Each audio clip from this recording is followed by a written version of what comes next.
Bom, gente, vou trazer hoje a análise da obra Crônica da Casa Assassinada de Lúcio Cardoso, uma obra que foi indicada pela minha mãe, que é professora de literatura, e de fato, né, já num terço do livro eu já tinha percebido que era uma obra diferenciada, né, muito bem escrita, muito bem construída, além do que cativante, né, instiga o leitor. O leitor que passa do primeiro terço do livro já não consegue mais parar de ler pela maneira como é colocado, construído os personagens, muito bem conduzida a história, né?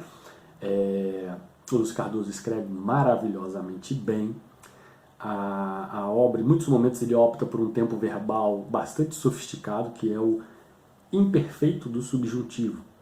Né? Normalmente se escreve no presente do indicativo, né? Indicando um ato que teve sua conclusão, né? Uma ação que teve sua conclusão. No entanto, veja como é que ele escreve aqui. Eu tenho um exemplo aqui na página 188. E como procurasse em vão o que lhe dizer, compreendendo que qualquer palavra minha esbarraria fatalmente em sua atitude hostil, ouvi que dizia num tom justo e cheio de firmeza.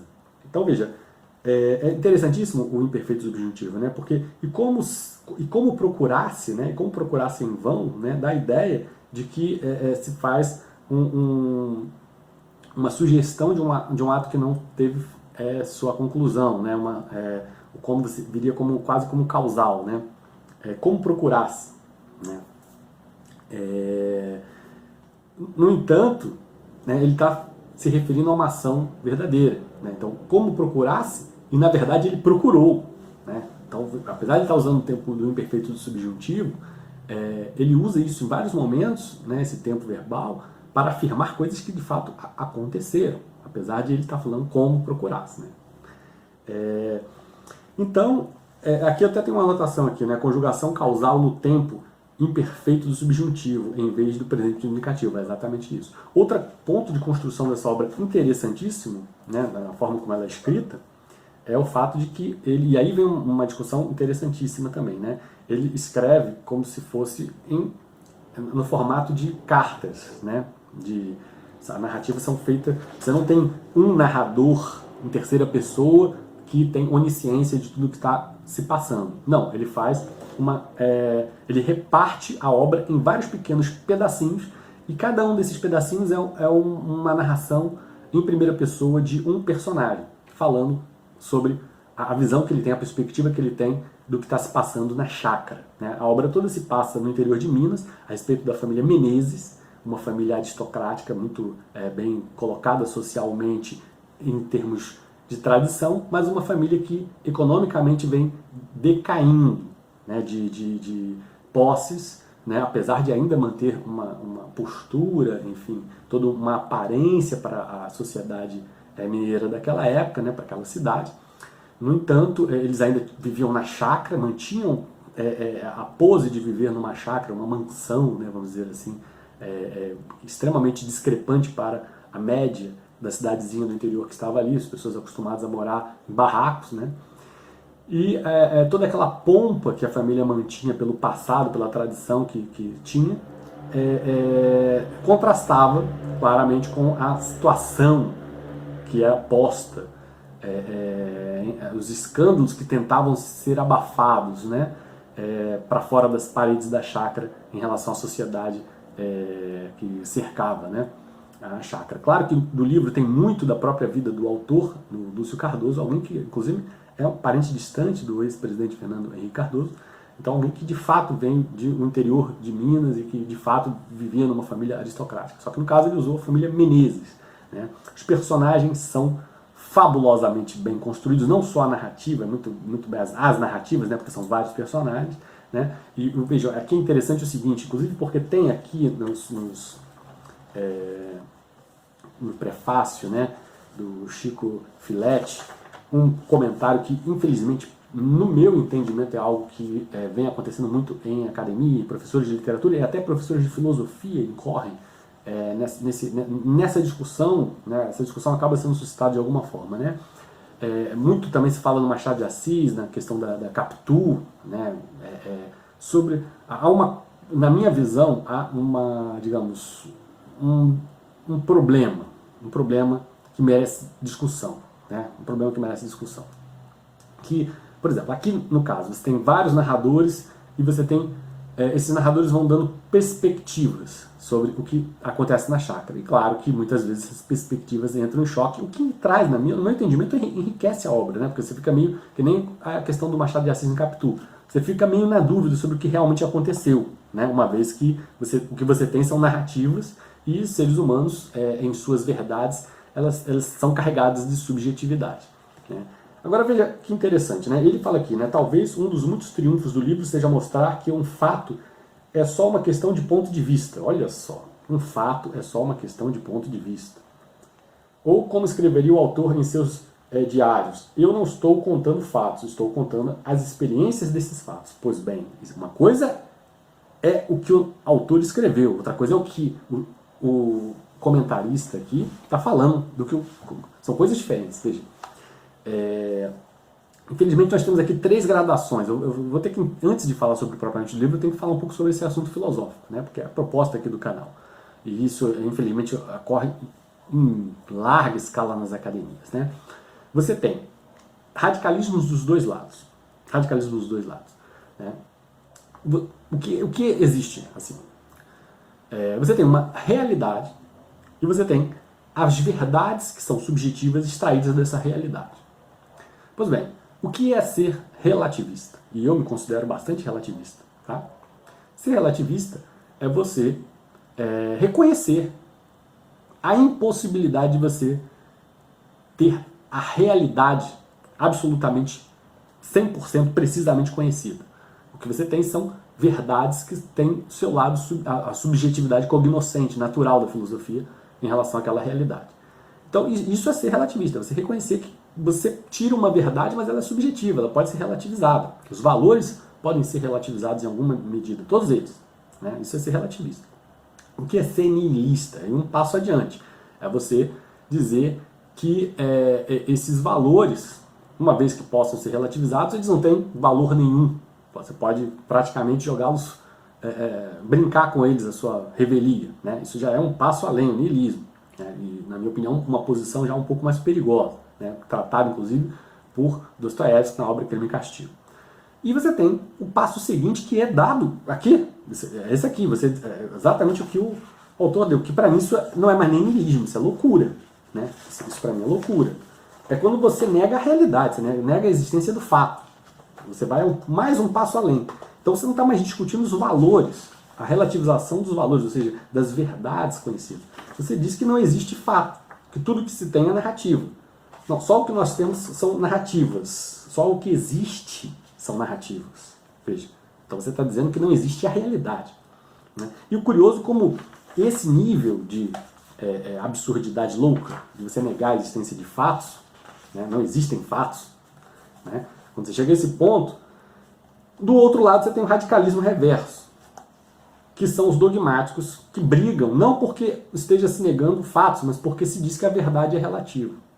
Aí eles vão e acusam os loucos, porque para mim isso é loucura, você dizer que um dos muitos triunfos do livro seja mostrar que um fato é só uma questão de ponto de vista. Um fato é só uma questão de ponto de vista. Não, um fato é um fato. Um fato é um fato, não é uma questão de ponto de vista, né? As verdades abstraídas desse fato é que são subjetivas, mas o fato é um fato. E do outro lado você tem o radicalismo reverso, que quando você afirma que você não consegue obter a complexidade, dentro dessa complexidade toda que é a realidade, você obter uma verdade absoluta, você não consegue ter isso, aí ele vai chamar você de relativista, achando que está te xingando, que isso é pejorativo, quando na verdade ser relativista é ser racional. Qualquer coisa diferente disso é ser dogmático, é acreditar, ter fé que determinada coisa possa acontecer. Então, no fundo, você tem esses dois radicalismos, né? Você tem os dogmáticos brigando com o relativista, que nada mais é do que uma pessoa racional que reconhece que os valores são relativizados, e do outro lado você tem o louco, que nega a existência de fatos.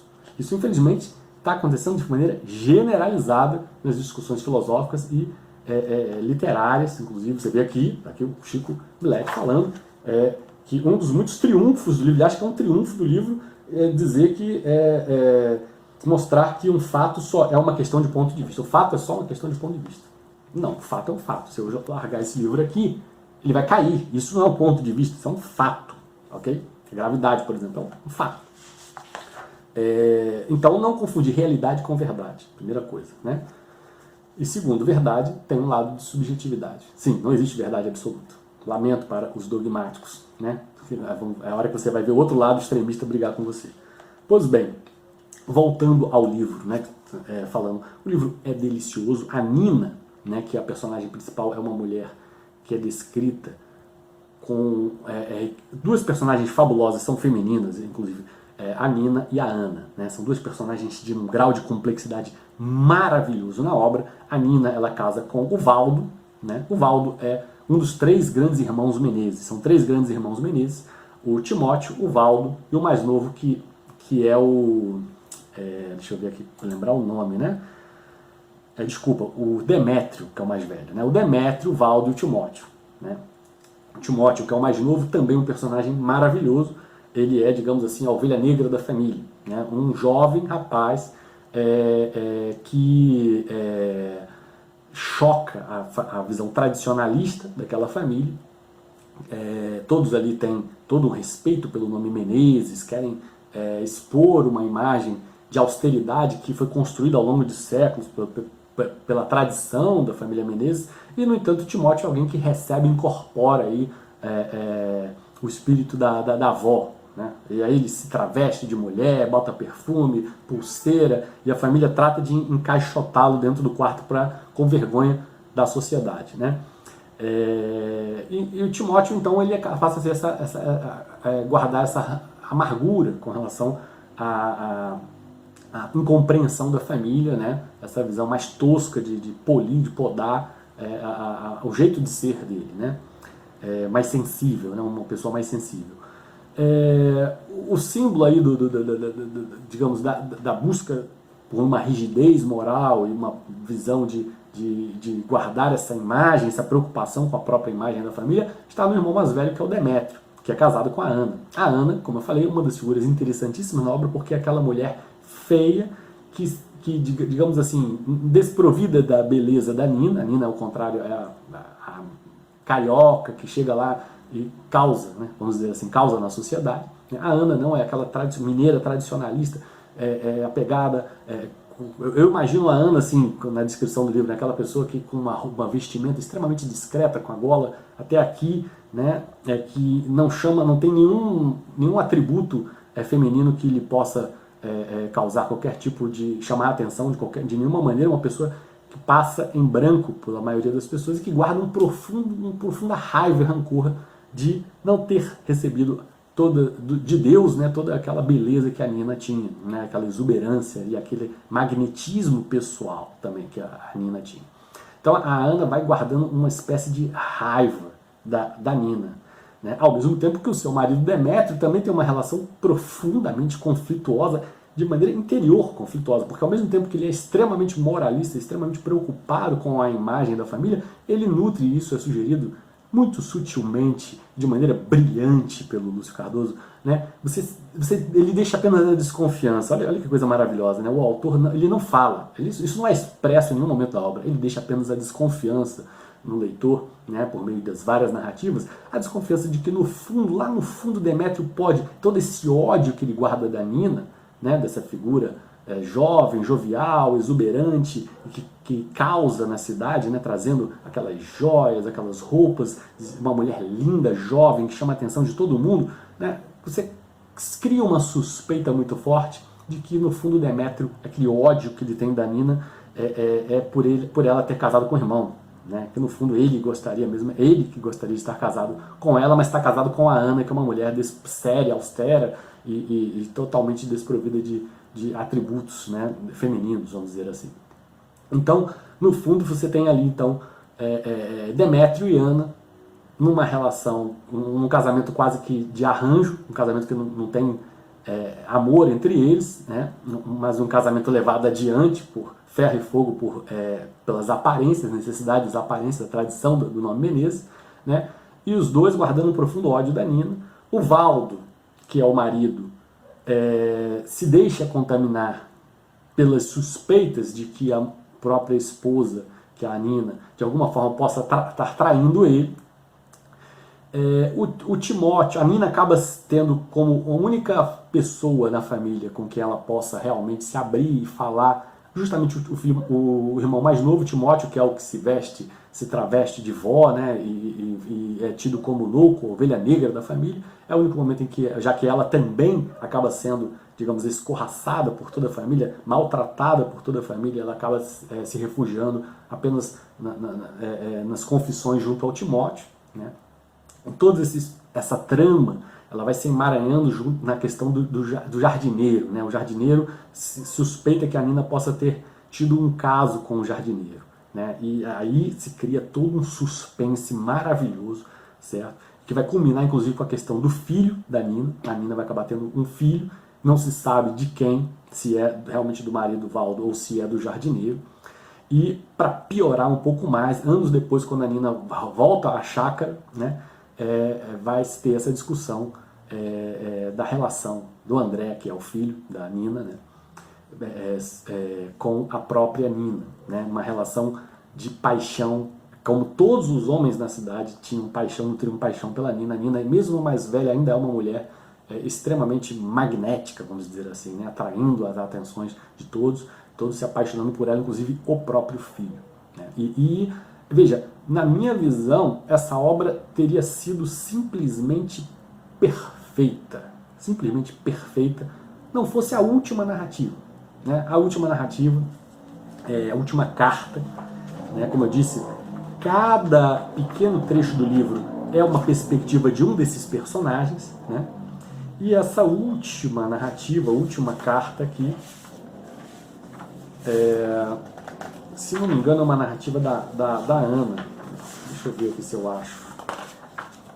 Essa última narrativa diria dar uma reviravolta na história, né? Eu, particularmente, eu sou uma pessoa... não, aqui parece não é nem da Ana, não. É do Padre Justino. Porque tem personagens que são satélites na obra, que vão aparecendo, né? O Padre Justino, todo o mistério de um tiro que é dado ao longo da chácara. Estou aqui dando várias antecipações, né? Bem verdade, né? As pessoas que trabalham na chácara, as pessoas que estão servindo de fora a chácara, que acabam adentrando a chácara e percebendo coisas e vão narrando essas coisas, fatos estranhos que vão acontecendo na chácara, muito interessantes, isso, um suspense maravilhoso, né?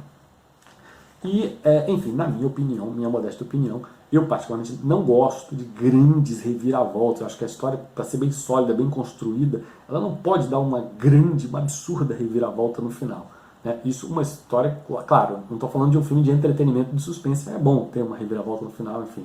Mas eu acho que essa obra ela foi tão bem construída que ela não precisava dessas estripulias. Então, na minha opinião, essa última narrativa do Padre Justino, eu particularmente não gostei, né?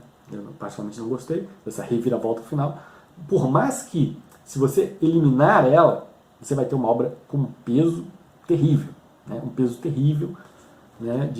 Inclusive, bom, enfim, não quero dar spoiler demais, né? Mas, enfim, sem dúvida, uma obra fascinante, muito bem escrita, como eu falei, muitas vezes usando o imperfeito subjuntivo, né, onde você sugere uma ação que não se concluiu e, no entanto, ele está afirmando que essa ação foi concluída.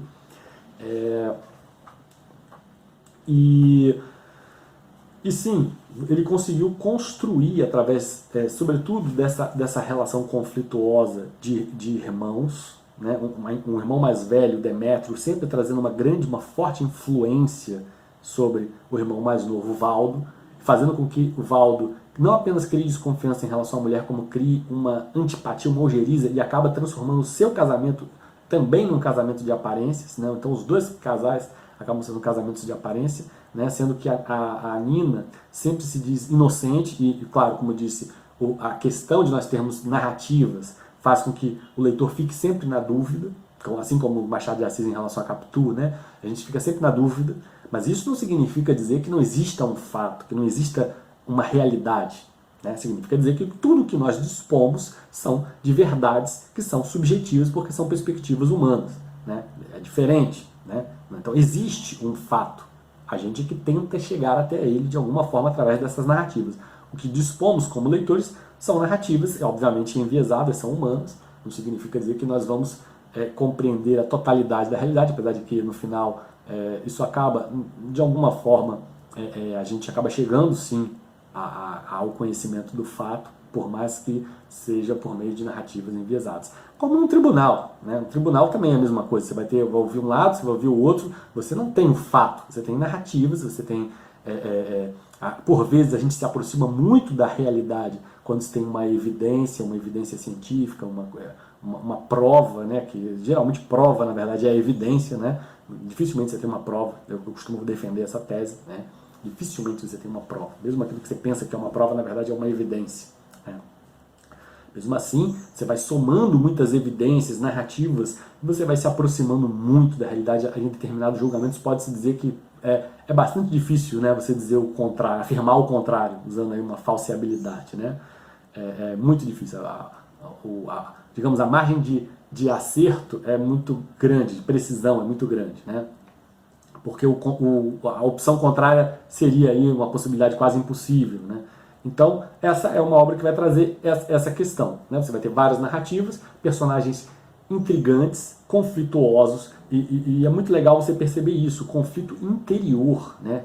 O rancor com o sucesso alheio, algo extremamente humano, o rancor da Ana em relação à beleza da Nina, a forma como a Nina cativa os homens, cativa o jardineiro, cativa o marido dela, cativa o próprio marido, e a Nina é alguém que vem do Rio, né? Inclusive tem um trecho na obra que vai falando da sua passagem no Rio, a maneira como, se não me engano, é um coronel, não sei, se apaixona também por ela e quer bancá-la, quer casar com ela, mas ela é muito mais novinha e resolve, e acaba se envolvendo por força do acaso com o Valdo, né, Menezes, e aí o Valdo cria uma aparência que é também muito humano, muito comum, né, faz parecer ser, digamos, mais poderoso e rico do que efetivamente é. A família Menezes já não é a mesma coisa de antigamente, mesmo assim o Valdo cria aquela impressão, né, por ter uma chácara, por ser da família Menezes, e a Nina muito nova, acredita, vai naquela lábia, e quando chega lá vê que não é isso, que é uma família decadente, né, e isso já é um primeiro impacto na relação, porque ela também, infelizmente, vivemos numa sociedade em que as pessoas muitas vezes escolhem suas relações não pela essência do outro, mas pelo que o outro possui, né? pelo que o outro construiu de patrimônio, ou pelo pretenso respeito que o outro tem na sociedade, e certamente que não querendo questionar aqui os valores de outras pessoas, porque não é minha intenção, mas de fato a tendência, pelo menos que se mostra, é que quando essa escolha é feita dessa forma, por circunstâncias e não pela essência, a circunstância ela é passageira, a essência não. Então quando você escolhe a pessoa pela essência, a tendência é você ter um sucesso na relação em longo prazo. No entanto, quando você escolhe pelas circunstâncias, meu amigo, os ventos fluem e as circunstâncias mudam. Né? Quando não, acontece o que aconteceu com o Valdo e Nina. O Valdo criou uma aparência de circunstância que não era real e obviamente criou uma decepção na Nina. A Nina já começa a ter uma primeira decepção de ver que ele não é tão poderoso e rico quanto ela imaginava, que a família já estava decadente. Para piorar, ela vem com uma cultura carioca, né, que é mais avançada, que, enfim, é mais dada, né, a conversar de igual para igual com o homem, e no caso em Minas, não, a mulher é mais recatada e do lar, jogada à margem, uma sociedade mais patriarcalista, e naturalmente ela com aquelas vestimentas chamativas e um jeito magnético de ser, e um jeito dado de se falar, de falar com as demais pessoas da cidade, tudo isso vai causando um profundo constrangimento na família Menezes, e para piorar, culmina tudo isso com a questão da possibilidade de ela ter sido infiel junto ao jardineiro, né, e ela sempre vai se sentir, vai começando a ser deixada de lado na relação com o Valdo, o que, na minha visão, também é uma coisa incompreensível, essa coisa do ciúme humano, fazer com que, ao invés de você se aproximar mais da outra pessoa para recuperá-la, não, você se afasta. Então, quer dizer, você está piorando a situação, você não está melhorando a situação. Né? No entanto, é o que acontece, de fato, a relação deles vai se deteriorando cada vez mais, justamente nesse afastamento do marido em relação a ela. E aí, as várias cartas que ela manda para o marido, suplicando para que ele confie e acredite nela, e veja, nós que somos leitores ficamos nessa situação, nós mesmos não sabemos se podemos confiar nela ou não, né? Então cria-se todo um suspense maravilhoso em torno dessa relação, dessa possibilidade de ela ter sido infiel ou não, e pior, no que vai acontecer a posteriori em relação, porque a história também não é narrada, como eu disse, né, numa ordem cronológica sequencial exata, você tem flashbacks, então já começa pelo fim, né, começa com o filho se declarando completamente apaixonado no leito de morte da mãe. Né. E tudo isso, né, imagina isso numa família tradicionalista de Minas, o choque, as questões, o choque cultural e as questões de transtorno da imagem pública da família Menezes para com relação à comunidade, o povoado que ali estava, que era sem dúvida nenhuma um povoado mais atrasado, interiorano, e que jamais teria compreensão sequer da maneira de ser da Nina, quem dirá da possibilidade de ter sido infiel com um jardineiro, ou seja, tudo piora mais ainda o quadro. Né? O quadro vai sendo construído de forma a deixar o leitor cada vez mais arrepiado. Né? As histórias com armas que são postas ali, do irmão mais velho, veja, muita coisa sugerida na obra, né? Não é afirmada, você já está trabalhando ali com narrativas, então muita coisa sugerida, a gente fica sem saber exatamente a realidade. Em alguns aspectos a gente fica sem saber exatamente a realidade, mas a sugestão é dada. A Lúcia Cardoso tem uma habilidade muito grande para sugerir sem afirmar, e isso sim é fantástico. Né? Não significa dizer, como disse aqui, que então não existem fatos, só existem narrativas. Não, não é isso. Existe o fato e nós é que não conseguimos necessariamente alcançá-lo em alguns momentos. Por exemplo, essa questão da arma, se de fato houve ou não uma tentativa de assassinato dentro da família, né? De um irmão para com o outro. Tudo isso é muito sugerido, muito impreciso, incerto, como são as coisas humanas, né? Tipicamente humanas, incertas. Você ouve um, você ouve o outro, e você não tem certeza do que realmente aconteceu. Né? Mas não significa dizer que não aconteceu alguma coisa. Né? Não significa dizer. E ainda assim, a história ela é montada para ser uma história regionalista, né? Bastante regional, típica de Minas, do interior de Minas, e ao mesmo tempo um suspense. Então uma coisa muito peculiar e ímpar, né, na literatura brasileira, essa coisa de um suspense regionalista, né? Faz com que, acredito eu, nos motive a buscar mais leituras desse tipo. Né? Acredito que sim, foi uma das obras mais interessantes que eu li de literatura nos últimos anos, e por isso não poderia jamais deixar aqui de recomendar a leitura de Crônica da Casa Assassinada. Né? O que mais poderia ser dito aqui dessa obra? Né?